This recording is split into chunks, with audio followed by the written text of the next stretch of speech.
Bonjour mesdames et messieurs, bon réveil et bienvenue dans ce journal. Direction Adjamé Liberté, lieu d'ordinaire abonné aux embouteillages, connaît depuis une semaine une circulation fluide.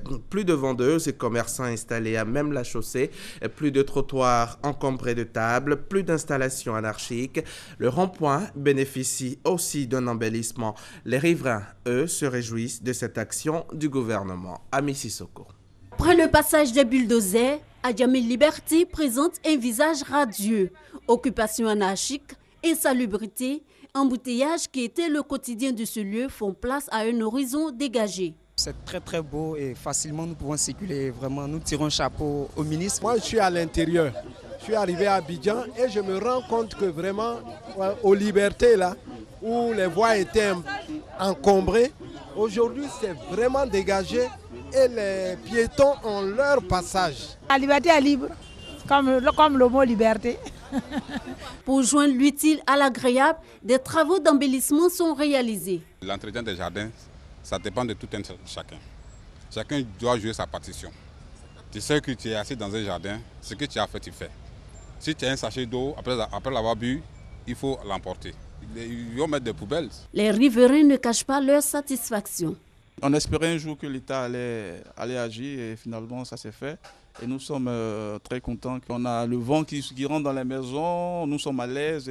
Moins de bruit et puis surtout moins de pipi et des déchets derrière les fenêtres. Les chauffeurs de véhicules de transport en commun, notamment Gbaka et Otaxi, qui auparavant étaient accusés de favoriser le désordre en ce lieu, eux non plus ne cachent pas leur joie. Ici, à cause d'embouteillages, on n'arrivait pas à traverser, on n'arrivait pas à bien travailler. Bon, aujourd'hui, face à cet énorme travail qu'ils ont fait, vraiment, on est content. C'est seulement dit quand je prends un client de Yopougon pour venir à Gamé, quand il me dit non, il vient à Gamé Liberté, moi, je lui dis carrément que je ne peux pas. Moi, je ne savais pas qu'il y avait une banque ici. C'est tout à l'heure que je viens de voir la banque là. L'opération de déguerpissement n'est pas cependant du goût de tout le monde. On a cassé tout. On a cassé tous nos maquis, on a cassé toutes nos places. Maintenant ici, où on est là encore là, même mes clients ne viennent pas, mes clients qui viennent payer poisson, 1000 francs, 2000, 1500, ils ne viennent plus payer. On vient se cacher ici encore là, ils viennent sur nous encore, quand quitter ici. Donc on va aller où? On vend, on ne nous laisse pas vendre. Ils ont tout cassé, on a tout perdu. Moi c'est ce que je prends pour scolariser ma fille. Aujourd'hui, elle en médecine, je n'arrive même pas à payer ses fascicules. Si on nous trouve des sites où on peut aller se débrouiller, il n'y a pas de problème.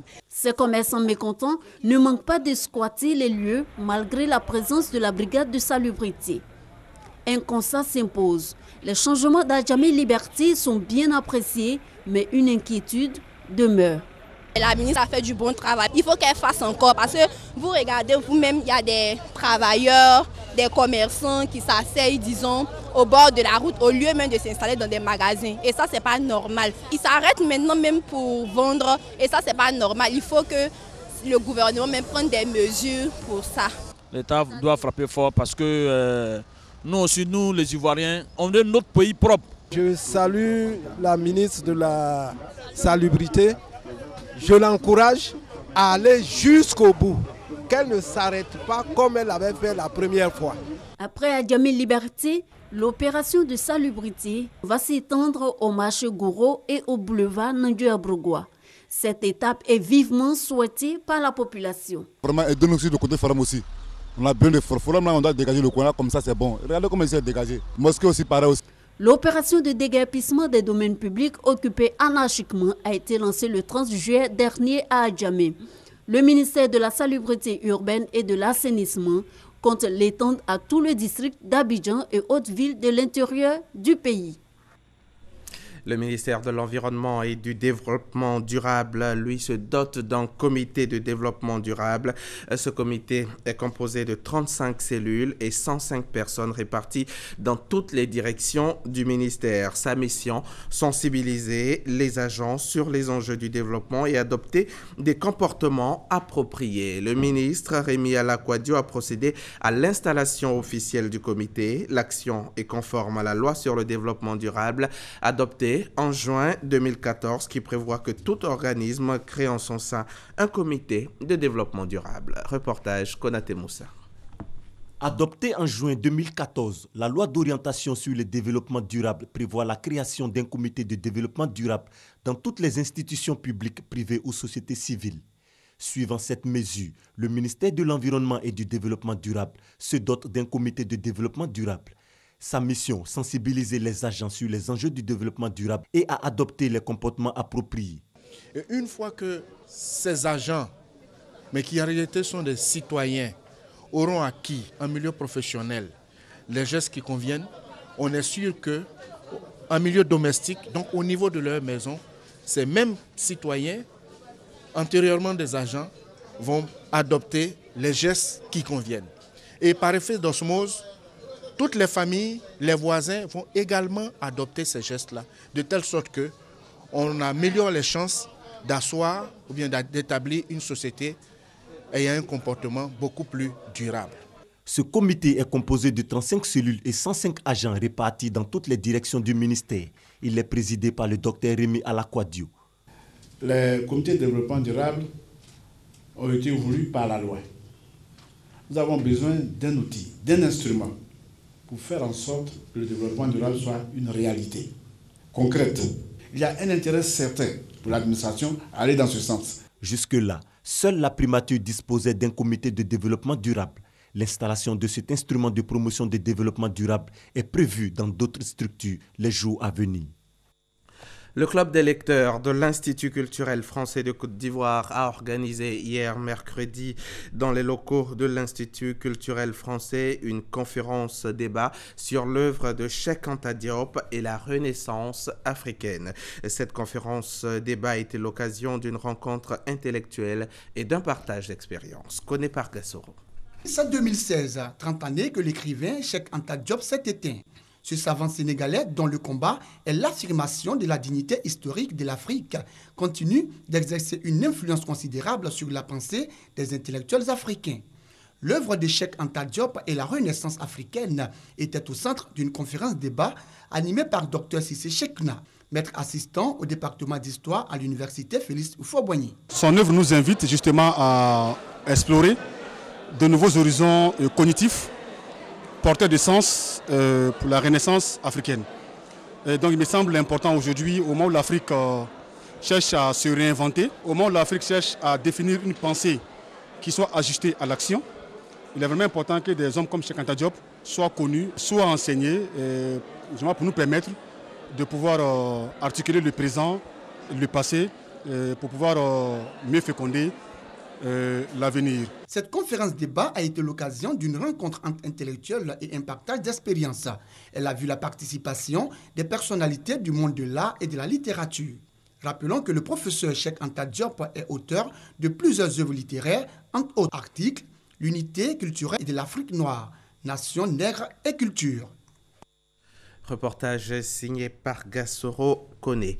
Le message islamique, quel discours et quelle stratégie de communication aujourd'hui? C'est le thème développé par le professeur Tariq Ramadan à l'occasion du 9e séminaire de formation des responsables et guides religieux musulmans. C'était organisé le jeudi 5 août dernier à la salle de conférence du ministère des Affaires étrangères au Plateau par la communauté musulmane de la Riviera. Cette conférence a vu la participation de diplomates accrédités en Côte d'Ivoire et d'éminents guides et dignitaires religieux venus d'autres pays. On retrouve par Gassoro Koné. Aujourd'hui, on ne sait plus qui parle au nom des musulmans. On ne sait plus qui a le droit de parler pour la communauté musulmane. Ces propos sont du professeur Tariq Ramadan, conférencier de la 9e édition du CIFRAM, cadre d'échange, de partage d'expériences et de communication initié par la communauté musulmane de la Riviera. Ce 9e séminaire de formation des responsables et guides religieux musulmans s'est articulé autour du thème du message islamique. Quel discours et quelle stratégie de communication aujourd'hui? Si l'islam est la religion de tous, le discours ne peut pas être tenu par tous n'importe comment. Il y a des niveaux de connaissance, il y a des niveaux d'expertise.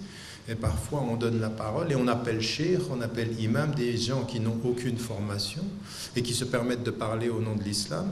Et en plus de cela, parfois, ce que nous voyons sur la scène internationale aujourd'hui, c'est des discours totalement contradictoires. C'est-à-dire on ne sait plus qui parle et on ne sait plus qui a le droit de parler. Les propos de l'islamologue Tariq Ramadan ont été salués par imams, guides religieux et fidèles musulmans. Il nous a vraiment édifiés sur en tout cas la méthodologie de la communication qui est aujourd'hui recommandé, bien mené, la communication interne et la communication externe. Je suis musulman, ne pas dire qu'il ne faut pas partager avec le chrétien. Il faut savoir parler. Le savoir parler encore envoie l'amour. Saisissant l'occasion, le cheikh Bouakari Fofana, président du Conseil supérieur des imams COSIM, et le ministre des Affaires étrangères, le professeur Albert Mabritois-Keus, parrain de cette conférence inaugurale, ont dénoncé et condamné les actes de violence et de terrorisme perpétrés dans le monde entier. Des diplomates accrédités en Côte d'Ivoire, des éminents guides et dignitaires religieux musulmans venus d'autres pays ont participé à cette rencontre. Le gouvernement du Soudan du Sud s'oppose à un projet de résolution qui prévoit l'envoi de 4000 casques bleus supplémentaires sur son sol. Un projet présenté cette semaine même au Conseil de sécurité par les États-Unis dans le cadre du renouvellement de la mission de l'ONU dans le pays. Un signe des relations difficiles entre les autorités et la MINUS. Des incendies font rage au nord de Marseille. 1500 pompiers étaient mobilisés hier mercredi. L'incendie a déjà parcouru près de 3000 hectares.